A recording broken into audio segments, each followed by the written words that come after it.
sisi ko, so ito na ulit ang continuation ng aming Japan vlog. So 3 weeks vacation kami here at ito ang lounge and pantry area ng aming hotel, which is the hotel wing. Ayan, so here at Ikebukuro Street, kakain kami at nakita namin tong Loteria, which is para siyang McDonald's. Like yung mga food nila na available here, and yung prices din, a little bit expensive katulad ng McDonald's here sa Japan. Ayan. Pero sarap siya mga sisi so far ha. Ito yung isa sa pinakamasarap na burger and fries na natikman ko here sa Japan. Sob na sob ang mami sisi nyo.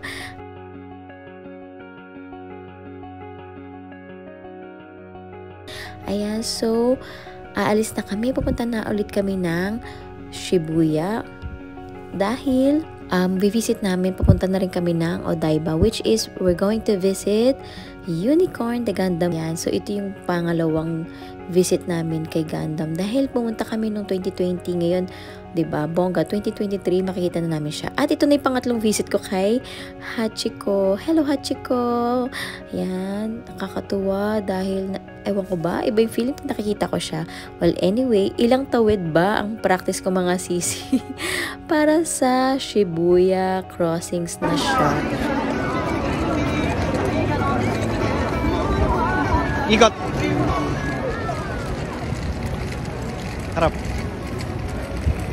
Napaka-supportive ng asawa ko dyan, mga sisi ko. Ayan, so after niya, nag-milk tea kami. Dahil meron ding coco here, so nag-milk tea kami doon. And alam nyo ba, double the price yung milk tea dito mga sisi. So ako sa inyo, enjoy nyo na yung milk tea dito sa Pilipinas. Dahil sa Japan, double yung price niya. Pero worth it naman. Ayan. So after niya, magta-travel kami going to Odaiba City. So this is my outfit of the day mga sisi ko. Pak, sino ka dyan? Lamig na yan. Pero nakuha pang mag-short. Ay, nako. Well, anyway, ayan. So, papunta na nga kami dito sa Odaiba City. And ito yung Aqua Mall sa Odaiba City. At ayun, ang replika ng Statue of Liberty. Bongga. Alam nyo ba itong Odaiba City, malapit siya sa dagat. So, which is sobrang lamig. Hindi ko alam kung bakit naisipan ko mag-short at mag-heat tech lang na leggings. Dahil tumatagos mga sising lamig. Kala nyo, hindi talaga malamig sa video na to. Pero mga sis, every time ilalabas ko yung kamay ko, nanginginig na siya. As in, talaga. Well, anyway, dahil kay Unicorn, ayan, napaka-nostalgic dahil nung binisit namin siya noong 2020. Tapos nakita ko na naman siya. Brings back so many memories. Ayan, we're so happy na nakita namin ulit si Unicorn. Ito na yung pangalawang Gundam na nakita namin nung travel namin this time. And yeah, we love Unicorn. Bongga! So, sa mga Gundam lovers dyan, merong show lagi si Unicorn every 50 minutes yata pag gabi. Like, alam niyo yun, nagtatransform siya and lights and everything. Ayan, so may enjoy niyo yun. Pero dahil dyan, hihintayin muna namin siya at maglalakad-lakad muna kami dito sa labas ni Unicorn and picture-picture. Tapos pasok kami sa mall dahil we are so hungry na. Dahil galing pa kaming Ikebukuro, tapos nag-travel pa kami ng Shibuya, and then pumunta pa kami dito sa Odaiba. O diba, bonggan, lakwatsera, mami sisi nyo.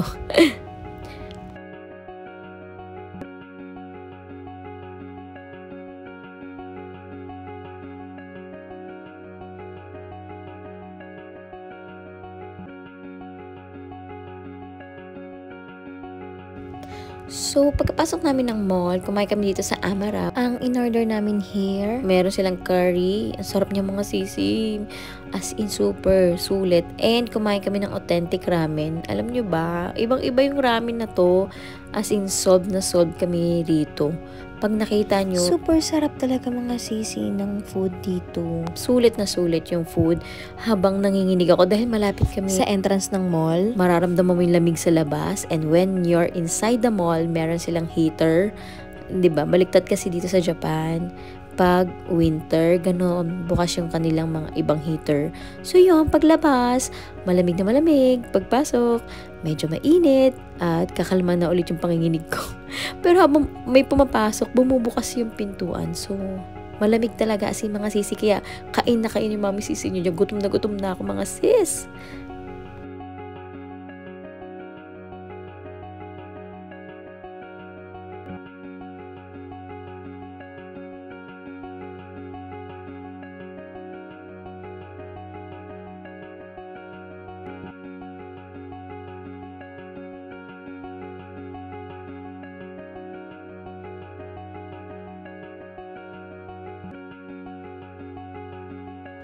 Ang sarap mga sisi, solve na solve ako.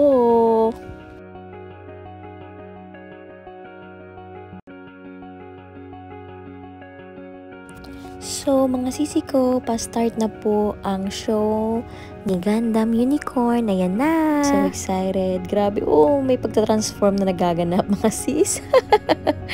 Ayan, so let's watch and enjoy the show.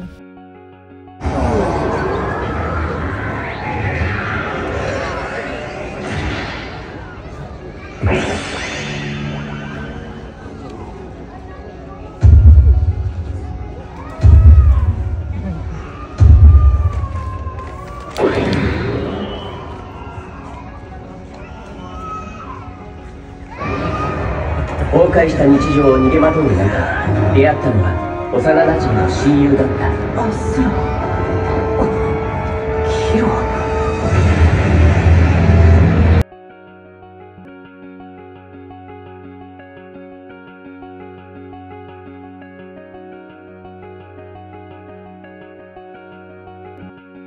に分かれ戦争状態にあった。この争いに巻き込まれた僕は地球連合軍のストライクに乗り込み戦うことになってしまった。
So after niya nakita pa kami ng planets, alam niyo yun, super duper sulit ng pagpunta namin dito, as in.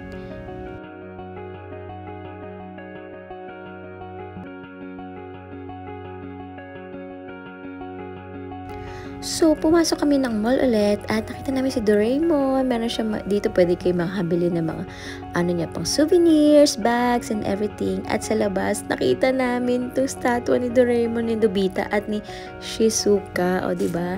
Ayan, kami at kami pa rin. Pak! O, diba? So, that is it for today's video mga sisi ko. I hope you like this video. So, please don't forget to give this a thumbs up and comment down below kung sumali na kayo ng aking pag-giveaway. Magse-celebrate na pala kami ng 20 years of togetherness mga sisi ko. O, diba? 20 years. Grabe, time flies. Ito yung mga nakuha namin, bigay sa amin dito. At yan, borlog ang mga kids. Thank you so much for watching. I'll see you on my next Japan vlog. Bye!